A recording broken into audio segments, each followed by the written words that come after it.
Hey, Dave LeCali with Head Games Motorworks. Today we're going to discuss a pretty cool build for our guys at Speed Academy.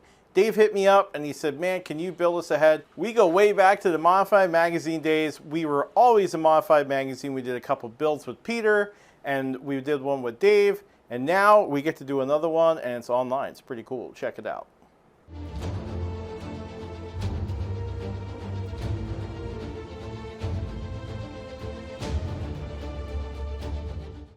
So what we got here is a B18 that has seen better days. Somebody milled it. Now, I'll show you the difference in the milling between ours and this one. Now, you can tell that this was milled with a what's called a CBN cutter, or I want to say it might actually have been a maybe a disc, but you can tell that it might have been sanded. I really don't know, but you can see how it's just not very, it's very cloudy, it's very dark, and that's the thing with when you see the difference between ours. We use a PCD. Also, you'll see in the deck surface, they have these like little marks here. Now, we can dig these out and weld them, but sometimes they're so embedded that it just keeps pulling all the impurities out and you still see something a little bit. So here you can see the difference between, although this is a Mitsu head, and the way this head was milled. You can see the rainbow in this guy. And don't get me wrong, I know it's clean, but you can still see the rainbow. And you see the rainbow because this is milled with a PCD, which is a carbon diamond, versus the CBN. This is just, or I don't even know if this was done on a CBN, but it's pretty bad. You can feel it, you can see it. This is not conducive to a MLS gasket, and this is. On this side of the head, we have this this little doohickey here. We'll remove this. For whatever reason, as I said, somebody rebuilt it, and they thought, well, we want to make sure that if it's overheated, what happens is this thing pops up, and then you know that it's been overheated, but we really don't care. And someone Neanderthaled this plug in here. Now, this plug is for a V20, the B20 VTEC. So you plug this for it, but you can tell that it wasn't straight. And you really can't fix that kind of stupid. And so we're going to have to do something with it. We're going to at least have to take it out because this is steel and this is aluminum. And it looks like they just try to cut it. They ain't trying to make it flat. The cam journals in the head don't look very bad. This is very typical in the number one. You'll see in the corners here. It's on this corner here too, if you want. See this corner here? You'll always see wear in the B series from pretty much just the tensioner. The tensioner pulls both cams in, pulls it like this. So when it pulls it like this, it makes marks here on the camshaft, inside the cam journals. So I wonder if, because the cam journals on the cylinder head don't look like the cam caps, so I kind of wonder if these cam caps are even to this head. As you can see, there is a lot of damage on each one of these. You can tell that there was some kind of oil starvation issue, and you don't see that on the cylinder head at all. So that usually, if there's uneven wear, it's not going to just be on one side, it's going to be on both sides. You can tell it's kind of everywhere here. B-series rockers. B-series rockers are made of unobtainium because nobody has ever been able to reproduce something that is so good. You know, they just have like this piece of metal on basically a pad, and they're all worn. It's very hard to see something. I mean, these guys are 30-something years old now, and you can see a lot of wear, and unfortunately, you just have to live with it. It's the unfortunate part of having a B series these days. So you gotta, add the cam wear. It's gonna add to everything, but what else are you gonna do? All right, so now it's time for this head to get cleaned, and then valve guides knocked out and sent off to CNC. Keep watching.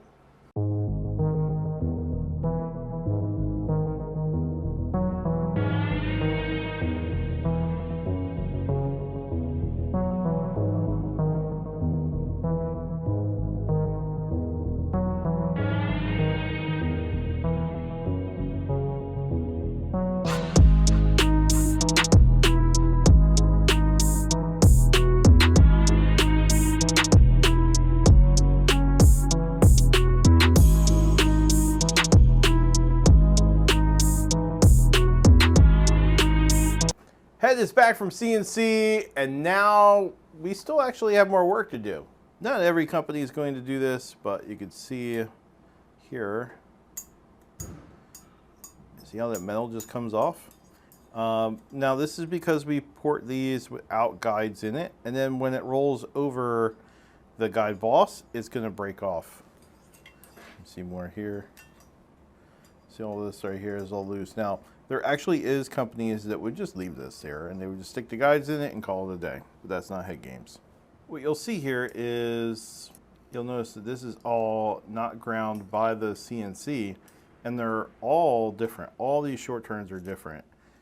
So what we got to do is come in here and make them the same. Now, I've made other videos about this, and here's another one. I'm trying to tell you guys that just because it's CNC, it does not mean that it's going to be completely accurate and do all the heads the same way, same port all the time, because you're dealing with a casting, and the casting is just an inaccurate part. So you see the castings are all different. Each port's going to be different. CNC didn't hit here. It's kind of the same. It's getting bigger. Now this one, look at that. The whole floor wasn't touched at all. More of the same on the exhaust, and it's really just on the floor. The roof of the port really cleaned up well, and you can see that the floor of the port just did not. Some guys cure that by just making the port bigger.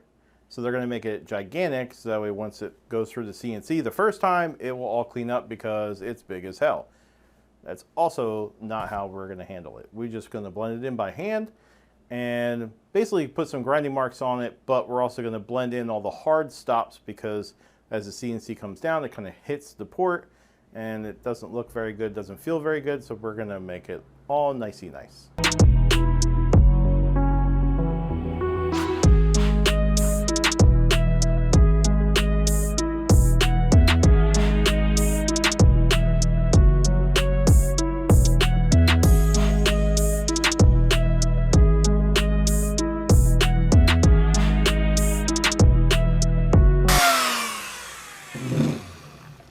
Almost forgot to mention that we're not just going for the size of the port, meaning like I'm not just grinding it because I need it to be a certain size. It actually needs to have the correct shape. Shape is a lot of times more important than the size. And because the CNC didn't hit it, the shape is not there along with the size.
Alright, so now everything is blended and shaped. As I said, some of the parts that weren't hit, it caused for the port to not have the correct shape that I was looking for, and so we went back in there. You'll also notice that the surface finish here was hit on the CNC, so now it's all nicey nice.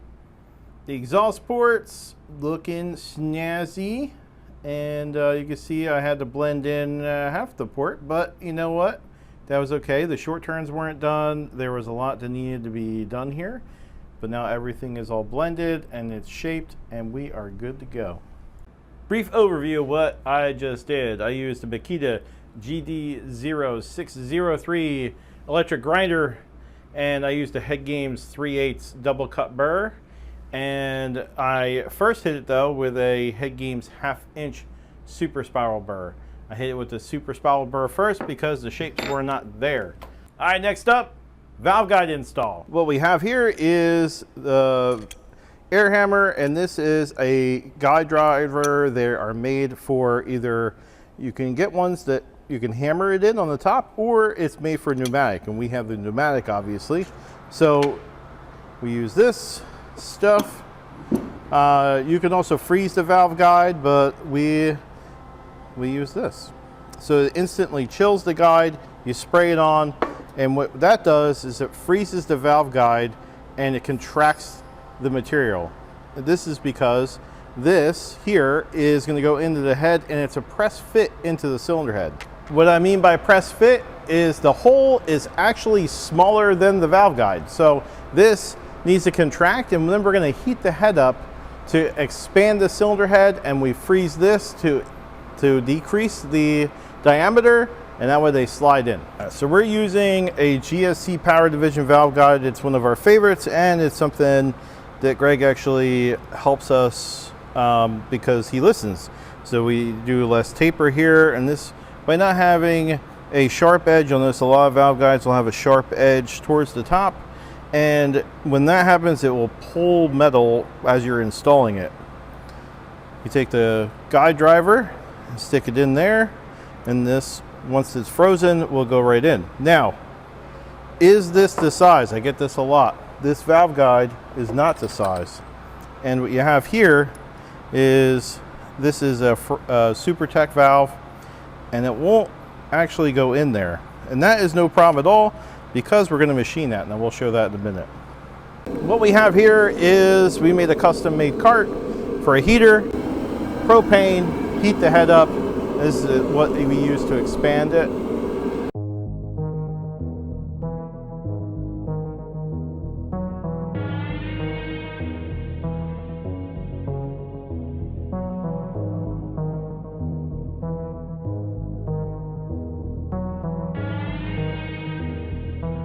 And here's the thing, you always need to measure your valve. Everybody thinks because you have a Honda valve that it's just, you know, it fits in a Honda. Well, so here you have an intake valve that's 215/5, right?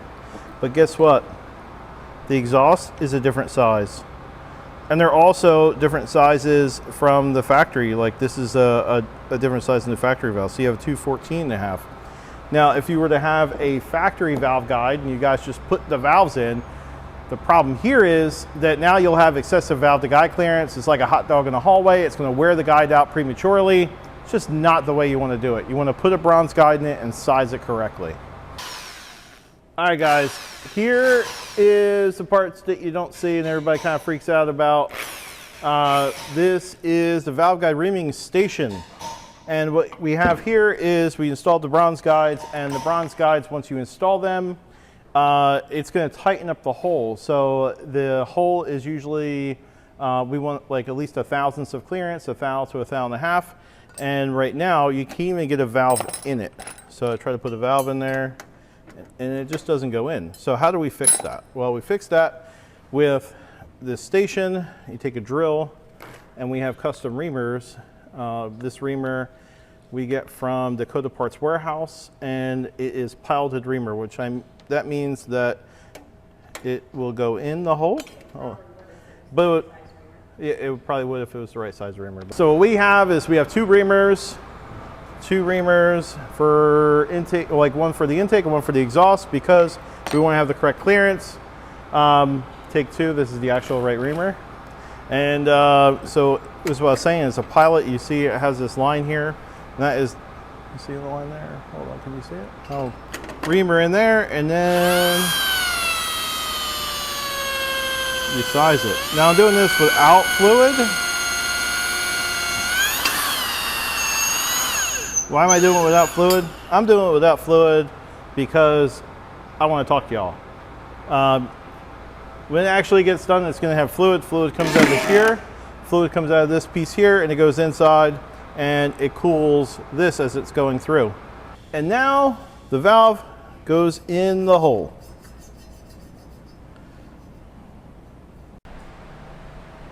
All right, next stop is valve job. Now, everybody thinks you can just put a 3, 4, 5 angle valve job and it just works. Actually, that's farthest from the truth. 5 angles don't even fit on a Honda valve seat very correctly because there's just not enough room. What really works is the right valve job. What is the right valve job? Well, we go on and off the flow bench trying to figure that out during the R&D process, which has been done many, many years ago. So we're not going to go back there, but let me show you what I'm talking about. Here is a typical valve job. You get a 45-degree seat, 60-degree bottom cut, and we have a 35-degree top cut. And then all the way down here, you got 60, 75. So this is a 4-angle valve job. I'm not saying that's the right one. I'm just saying that this is what a valve job looks like. We might or might not be putting something completely different on there, but that is for us to know and you guys to never find out, unfortunately. So what happens is the cutter goes on the cutter body, and the cutter body is centered from this pilot right here. This pilot, the cutter will go on here, and then it will go on the machine. This cutter body is actually set to the OD, or outer diameter, of the valve. So you put it in here. In our trusty Rottler SG8. We'll lock it in, and now it's ready to valve job. So what we would do is press forward, and now we're cutting.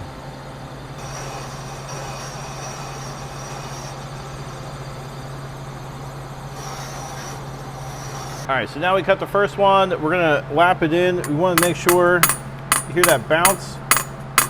We know that the valve job is straight from that.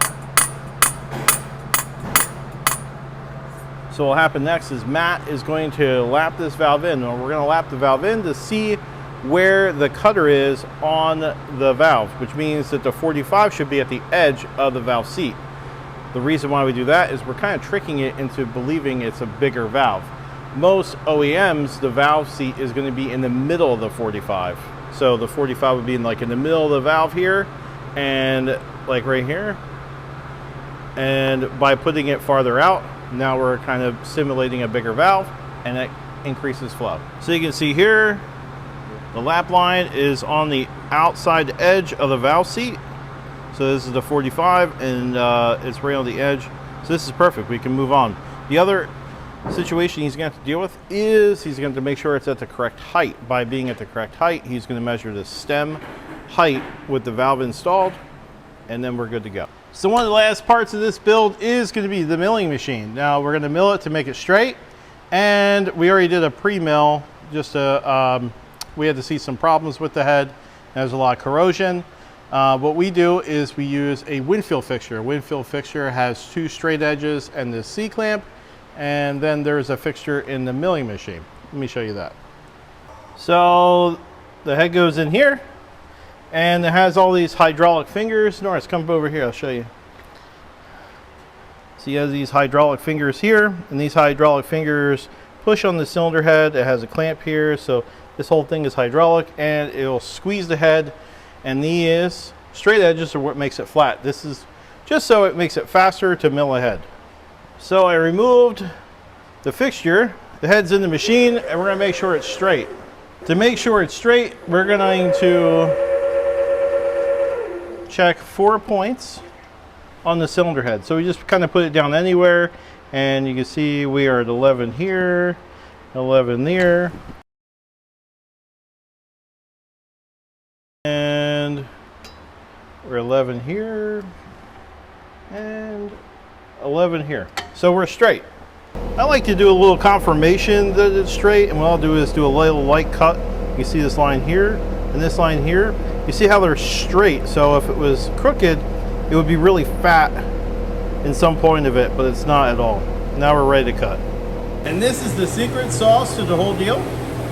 Lubrication by cooking spray. We use Pam, or we use this stuff from Kirkland. We put it on the head. That way it's lubricated when it comes through, and the metal doesn't pull, and it just makes it all nicey nice.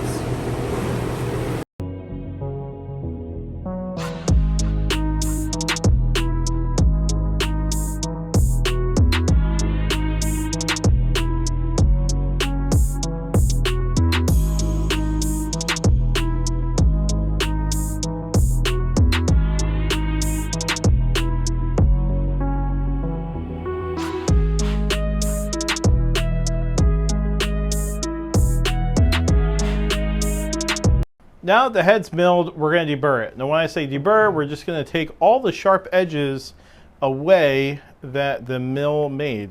Now you'll also see where I was talking about corrosion. Now there was a lot of corrosion on the head, but right here there's just a little tiny bit left. Now I've taken 5/1000ths off of it, and I just don't feel like it's worth taking off a lot more for something that's just kind of visual more than an actual working problem.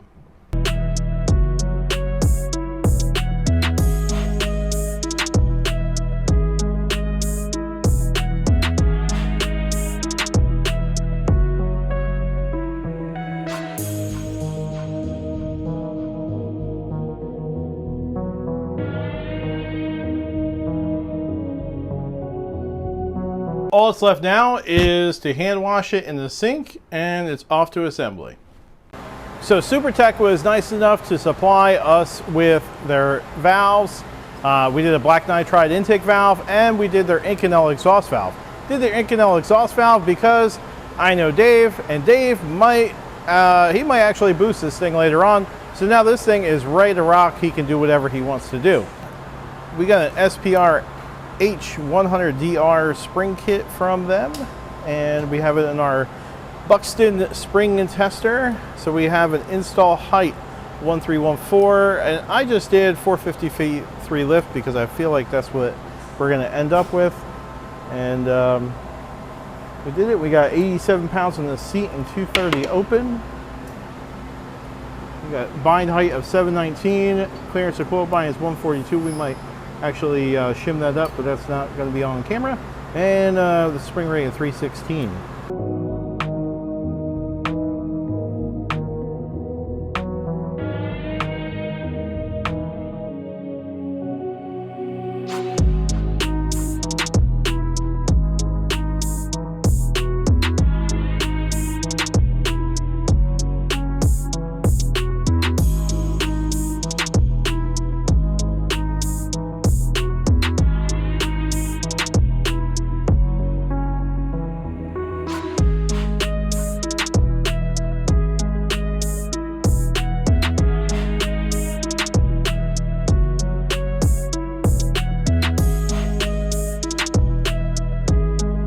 All right, now we're all assembled, and it's almost as beautiful as Dave's face.